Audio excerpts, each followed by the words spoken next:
June 6th, 2026, and on this day back in 2019, the New York City Police finally apologized for Stonewall. If you like queer facts and history delivered every single day, remember to like and subscribe, share the video even, so that I can keep educating people online when being a trans elementary teacher becomes illegal in the future.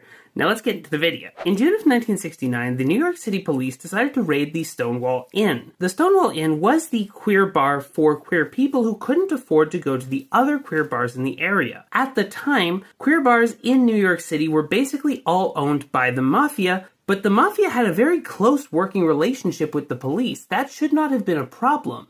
And in large part, it actually did kind of help, because the police would usually tip them off before they went to raid bars, and they would deliberately raid the bars early in the evening so that they had time to reopen before the end of business on the same day. It was the mafia and the police working together to oppress the gay community for mafia profits. However, the Stonewall raid was different. They waited until late in the night. They didn't warn anybody. They showed up with over 200 people in the bar, and they conducted one of the most violent, aggressive, and sexually violent raids that they had ever done to that point. The crowd did not take this well, and at the peak of everything, there were 500 to 600 people in the streets fighting against the police. And instead of the police arresting the 200 or so people they were trying to that night, they only managed to arrest about 13, while 4 of their officers were critically injured. This ended up galvanizing the New York City gay community and showing a lot of the members of that community just how big their community was.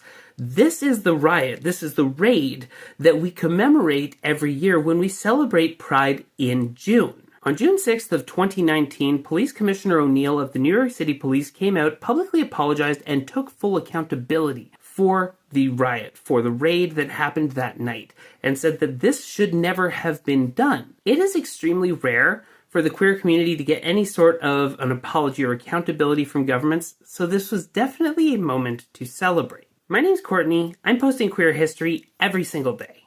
I have no idea what my hair's doing today.